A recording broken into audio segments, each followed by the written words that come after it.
Void sensors detected humans. Reality broke. Part 1. The alarm screamed across 17 star systems at once. In the Communion's central monitoring station, techs scrambled to their stations while their skin flashed colors of distress. The void sensors had never activated before, not once in 3 million years of watching.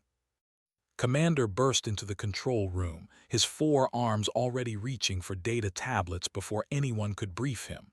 His eyes went wide as he read the reports. Something had come out of the void, not through normal space, not through any known dimensional gate, through the void itself. "That's impossible," he said, his voice tight with fear he tried to hide. "Nothing survives in the void. It's not space.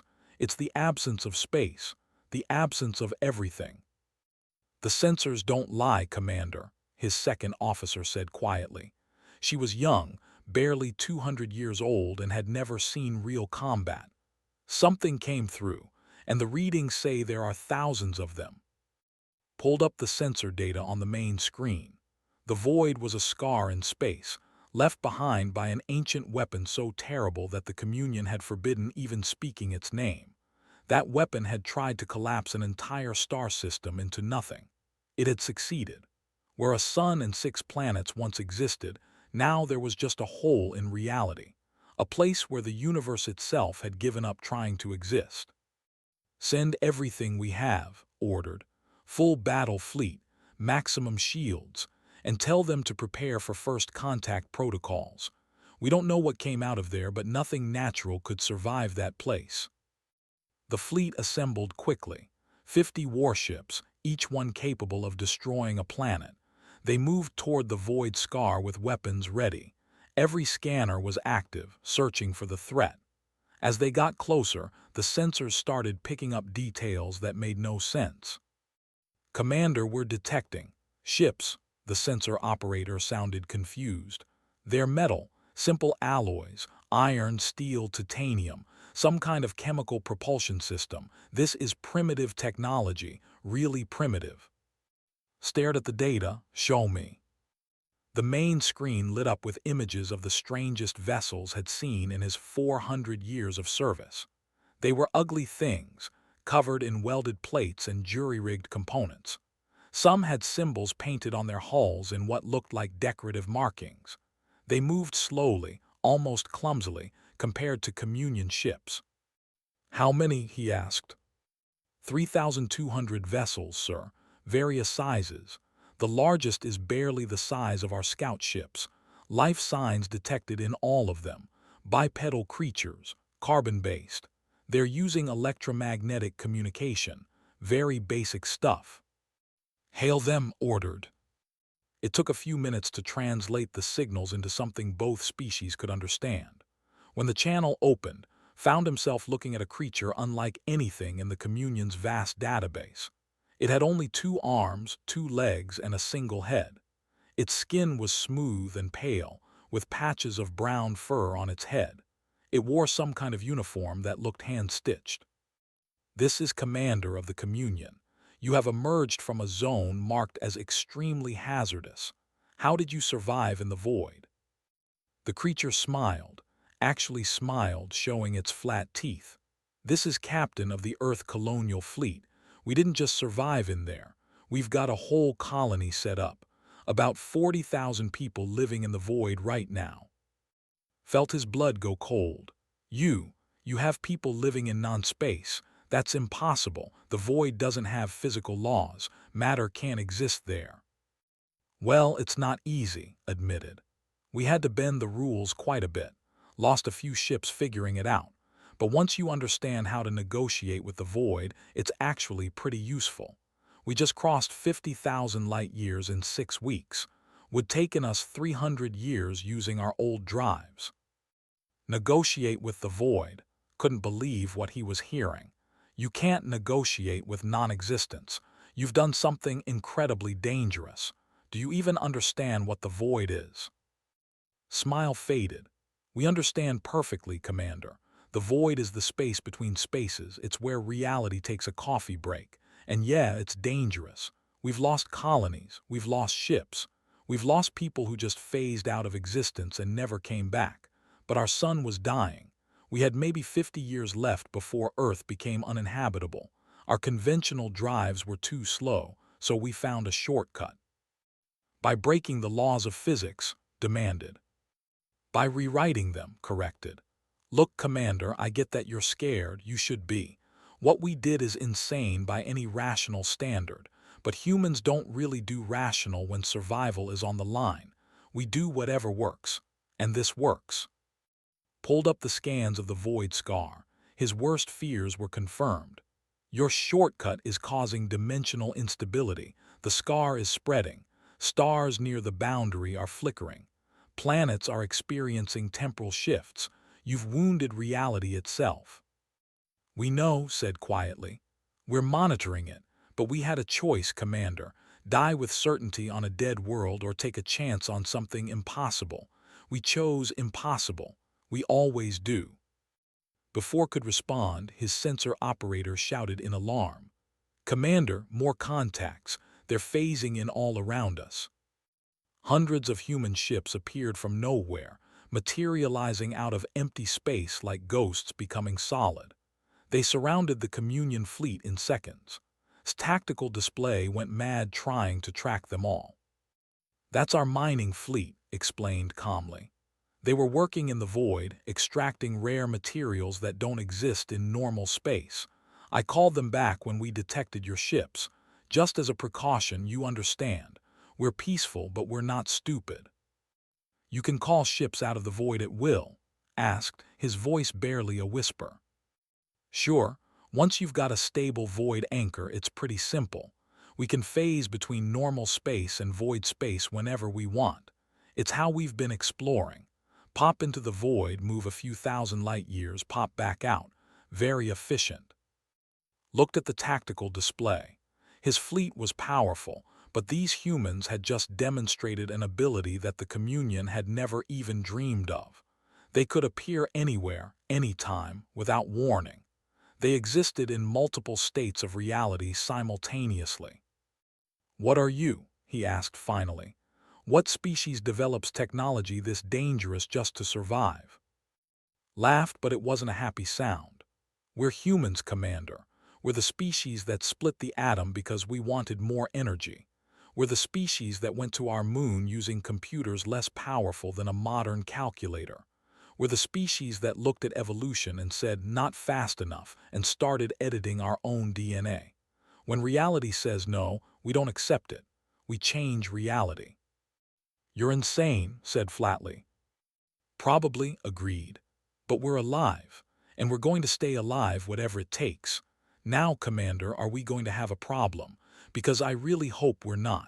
War is expensive and messy, and honestly, we've got too much work to do to waste time fighting. Thought carefully. His fleet could probably destroy most of these human ships. They were primitive, after all. But could he destroy the ones in the void? Could he stop more from phasing in? And what would happen if the humans turned their void technology into weapons? I need to report this to the High Council, he said finally. Don't go anywhere. Don't phase out. We need to discuss this situation. We'll wait right here, promised. But Commander, you should know something. We're not the only human fleet out here. There are 37 other colonial expeditions, all using void drives. Some of them are a lot less friendly than we are. If you're planning to try to stop us, you should think real hard about whether that's wise. The communication cut off. Stood in the silent control room, staring at the thousands of human ships on his display. Each one represented an impossible achievement. Each one was proof that these creatures didn't care about the rules of reality. Sir, his second officer asked quietly, orders. Maintain position. Don't fire unless fired upon. And get me a direct line to the High Council. Emergency priority.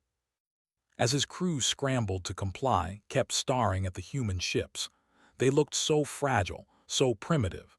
But they'd done what no species in Communion history had ever attempted. They'd found a way to exist in the void. They'd turned non-existence into a highway. And the void sensors that had screamed their alarm, they weren't detecting an invasion. They were detecting the moment when reality realized it had a new problem, a species that refused to die, a species that would break the universe itself if that's what survival required. For 3 million years, the Communion had watched the void for threats. They'd never imagined the threat would come from inside it. They'd never imagined a species crazy enough to live in the space between spaces. Pulled up the readings on the void scar again. It was definitely spreading. The humans had torn a hole in reality, and that hole was getting bigger. If it wasn't stopped, it could eventually unravel local space entirely. Maybe more than local space. The humans had saved themselves by breaking the universe, and now the universe was starting to break back. Part 2. The High Council session lasted 3 days. Representatives from all 17 communion species argued about what to do with the humans. Some wanted immediate military action. Others wanted to study the humans' technology. A few even suggested trying to trade with them. Presented his report to the assembled leaders. He showed them the data on the Void Scar's expansion. He showed them recordings of human ships phasing in and out of reality like they were stepping through doors. He showed them the calculations that predicted total dimensional collapse within a decade if the humans continued their void diving. These creatures are a threat to existence itself, declared High Counselor, the oldest living. They must be stopped before they destroy everything. With respect, Counselor, replied carefully, stopping them may not be possible. They exist partially outside our reality. How do you fight something that can hide in non-existence? We managed to contain the Void Scar originally, another counselor argued. We can contain the humans too. The Void Scar was created by a weapon, pointed out. The humans created theirs with intent and intelligence. They've learned to control it. That makes them far more dangerous than any weapon. The council voted. The decision was nearly unanimous. The humans would be given one chance to seal their void breaches and cease all dimensional travel. If they refused, the Communion would have no choice but to use force. Was sent to deliver the ultimatum. When his ship approached the human fleet, he was surprised to see they were still waiting where he'd left them. Appeared on his screen, looking tired. Commander, she greeted him. I'm guessing the news isn't good. Captain, the Communion has made its decision. You must seal all void breaches and stop using void drive technology immediately. The damage you're causing to local space is unacceptable. If you don't comply, we will be forced to take action. Was silent for a long moment. Then she sighed. Commander, I need to show you something. Can you come aboard our flagship, in person? This conversation needs to happen face to face. It was highly irregular but agreed. He took a shuttle across to the largest human vessel. It was cramped inside, built for creatures much smaller than himself. The corridors were lined with pipes and exposed wiring. Everything looked makeshift and temporary. Met him in what she called the observation deck. It was a simple room with large windows showing the stars outside. She gestured to the view.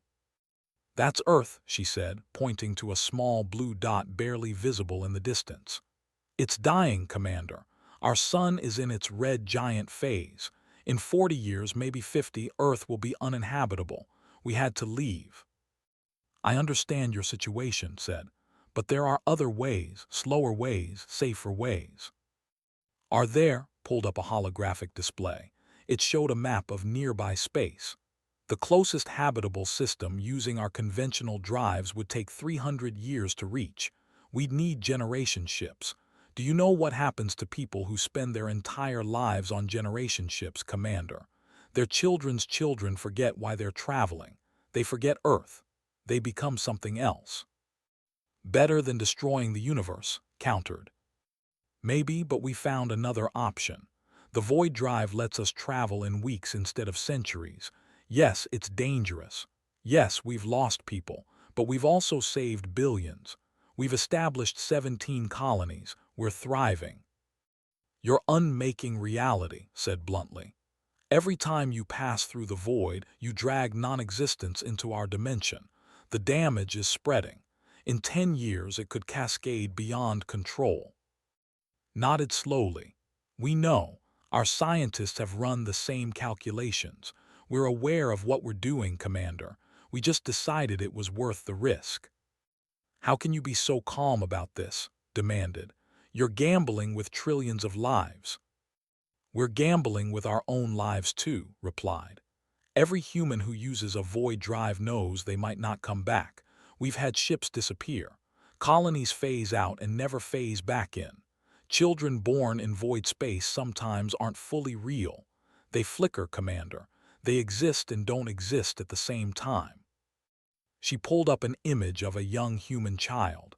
The image was disturbing. The child seemed translucent, like a ghost. Parts of her flickered in and out of visibility. That's my daughter, said quietly. Sarah. She was born during a void transit. She's never been fully anchored to baseline reality. Sometimes she phases out for hours. Once it was 3 days. Every time it happens, I wonder if she'll come back. Stared at the image. Then why continue? Why keep using the void if it's doing this to your people? Because the alternative is extinction, said simply. Sarah wouldn't exist at all if we'd stayed on Earth. None of the 17 colony populations would exist. We're fighting for survival, Commander. We're doing terrible things to reality, yes, but we're surviving. That's what humans do. We survive no matter the cost. Even if the cost is everything? Asked. Especially then. The conversation was interrupted by an alarm. Checked her wrist device and her face went pale. We've got a problem. One of our colonies just sent a distress call. They're under attack. By whom? Asked. By you. Or rather, by a communion fleet that didn't wait for diplomatic solutions. His communicator buzzed. He answered it quickly. His second officer's face appeared, full of distress. Commander, we're receiving reports of communion military action against human colonies. 3 colony worlds have been targeted. The orders came from the Military Council, separate from the High Council's diplomatic approach. They jumped the gun, said bitterly. So much for giving us a chance to comply. I didn't authorize this, said quickly. The High Council agreed to diplomacy first. Doesn't matter now, does it? Was already moving toward the door. You attacked us. That means we defend ourselves. Captain, wait. But was gone, running toward her ship's command center, followed as fast as he could. When he reached the bridge, he saw something that made his blood freeze. The main display showed a communion battleship. It was firing on a small human colony on an ice planet. The colony's shields were weak, barely holding. Then something happened that had never seen before. The battleship simply stopped existing. One moment it was there, weapons blazing. The next moment there was just empty space. No explosion, no debris, just nothing. It was as if the ship had never existed at all. What did you do? Whispered. His face was hard. We defended ourselves. That's a void cannon. It fires a localized pocket of non-existence. Anything it hits gets removed from reality, completely. No atoms left. No energy signature, just gone. That's a weapon of mass destruction, said horrified. That's a tool of survival, corrected. We didn't want to use them. We built them hoping we'd never need to. But you attacked first, Commander. You made the choice. Another communion ship opened fire on a different human target. This time, watched as a human defense platform activated. A sphere of absolute nothing expanded from the platform, moving slowly but inevitably toward the communion ship. The ship tried to retreat, but the void sphere moved faster. When it made contact, half the ship simply ceased to exist. The other half, suddenly exposed to hard vacuum and missing critical systems, exploded. Stop this, begged, please. This will lead to total war. It already is total war, said coldly. Your people made that decision when they fired the first shot. Now we're just responding. Across the sector, human colonies were activating their defense systems. Void cannons emerged from hidden installations. Human ships that had been peaceful transports suddenly revealed weapons systems that violated every law of physics the Communion understood. The weapons didn't destroy matter. They erased it from existence. And worse, every shot widened the void scar. Every use of void technology made the dimensional instability worse. Reality was tearing itself apart, and both sides were pulling at the edges. Watched in horror as the war he'd tried to prevent began in earnest. The Communion had superior numbers and firepower, but the humans had weapons that couldn't be defended against. They had the ability to hide in the void, to appear anywhere without warning, to strike from angles that didn't exist in normal space. "This is going to destroy everything," he said quietly. Looked at him, and for a moment he saw past her hard exterior to the fear underneath. "I know, but we won't stop fighting. We can't. If we stop, we die. And humans don't give up. We never have. We never will. Even if fighting means destroying the universe." Even then, the war had begun. Reality was breaking. And caught between survival and annihilation, both species hurtled toward a catastrophe neither could stop. Part 3. The war lasted 3 months, but it felt like years. Human colonies flickered in and out of existence across the galaxy. Communion fleets hunted targets that disappeared before weapons could lock on. Every battle made the void scar bigger. Reality was coming apart at the seams. Watch from his flagship as another human world phased out, taking 3 billion people with it. They didn't die. They just stopped being real. His sensors couldn't detect them anymore. They'd slipped between the cracks of existence. "Sir, we've lost contact with the Fourth Fleet," his second officer reported. "They engaged a human squadron near the Vex Nebula, then both sides just vanished. No explosions, no debris. The void consumed them." Pulled up the damage reports. 17 Communion worlds had been hit by void weapons. Millions dead. Billions more living in fear that their planet would be next. But the humans were suffering too. Every time they used their void technology, they became less real themselves. Reports were coming in of entire human colonies going transparent, their people becoming ghosts who existed in multiple at once. The door to his ready room opened. Walked in without asking permission. She looked terrible. Her skin was pale, her eyes sunken. Parts of her flickered occasionally, becoming translucent for brief moments. "It's happening to you too," observed. Nodded. "Every time I use a void drive, I leave a piece of myself behind, or bring a piece of the void back with me. I'm not sure anymore. My daughter Sarah phases out for days at a time now. Sometimes I can't remember what she looks like when she's real." "Then why are you here?" asked. "Because I need your help, because we need each other," sat down heavily. "We're losing ourselves, Commander. The void is eating us from the inside out. In another generation, humans won't be human anymore. We'll be void entities, things that exist in the cracks between existence. No bodies, no physical form, just consciousness floating in non-space." "And you want me to what? Feel sorry for you? You brought this on yourselves." "No," said quietly. "I want you to help us fix it, before it's too late for both our species." She pulled out a small device and placed it on his desk. A hologram appeared, showing complex equations and dimensional mathematics. "This is data from our best physicist, Dr. Sarah. She's been studying the void scar's expansion. She thinks she knows how to stop it, but she needs Communion technology to do it."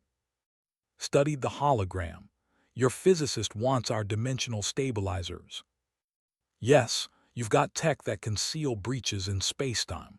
We've got the ability to navigate the void. Together, we might be able to repair the damage, stop reality from unraveling completely." "Why should I trust you? You started this war by breaking the universe in the first place." "Because if you don't, we all die," said bluntly. "The void scar will reach critical mass in 7 months. After that, it'll expand exponentially. It won't just destroy this sector. It'll unravel reality itself, spreading across the entire galaxy. Maybe the whole universe. Everything will collapse into the void, all matter, all energy, all space and time, gone, and it'll be because we were too stubborn to work together. Was silent for a long time. Everything in him wanted to refuse. The humans had caused this catastrophe.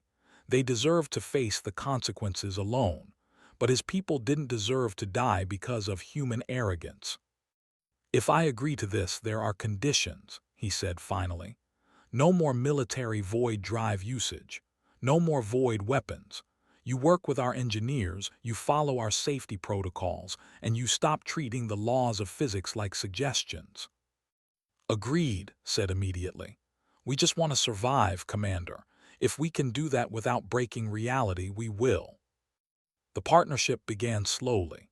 Communion engineers were horrified by human void technology. Everything about it violated safety standards that had been in place for millions of years.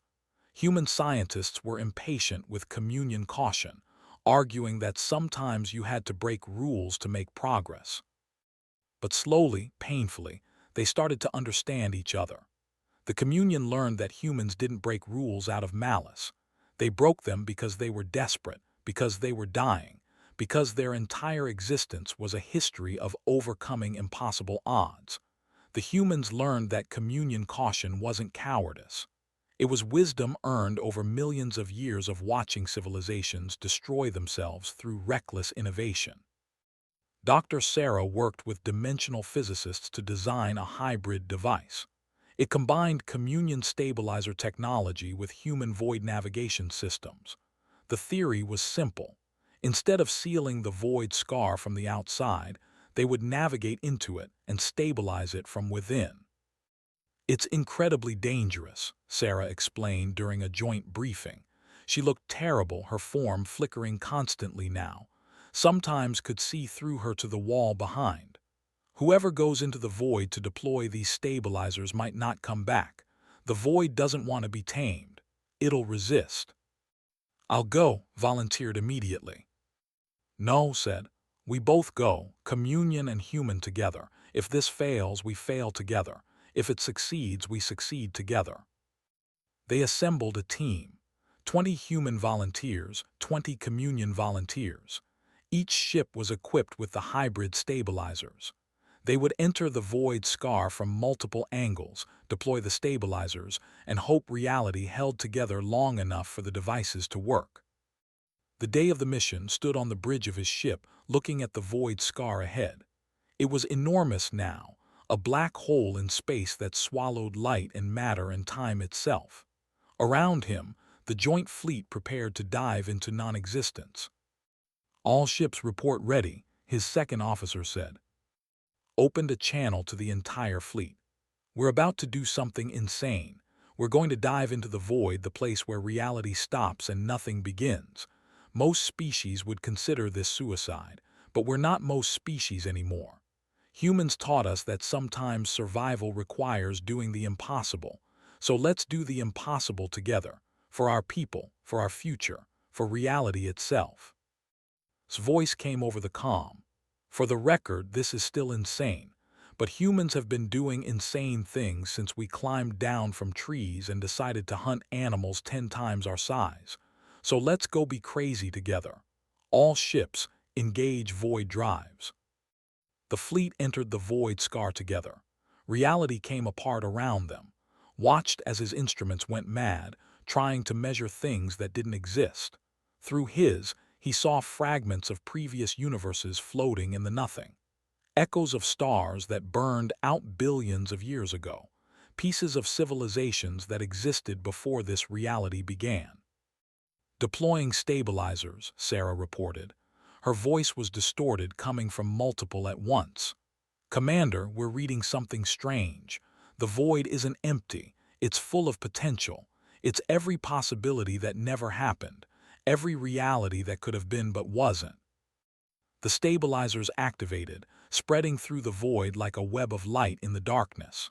They weren't sealing the void. They were organizing it, giving structure to non-existence, building bridges between the possible and the real.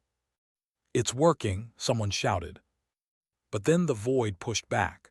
Reality and non-reality collided. Ships started phasing out. Crew members flickered and vanished. Felt himself becoming unstable, existing in multiple states at once. He was on his ship. He was in the void. He was both and neither. Hold together, his voice cut through the chaos. Don't let the void take you. Remember who you are. Remember why we're here. Focused on her voice, on his crew, on his purpose. Slowly he felt himself becoming solid again.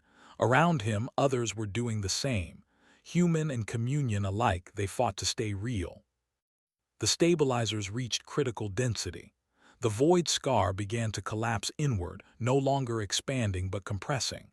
The fragments of lost realities swirled together, forming something new.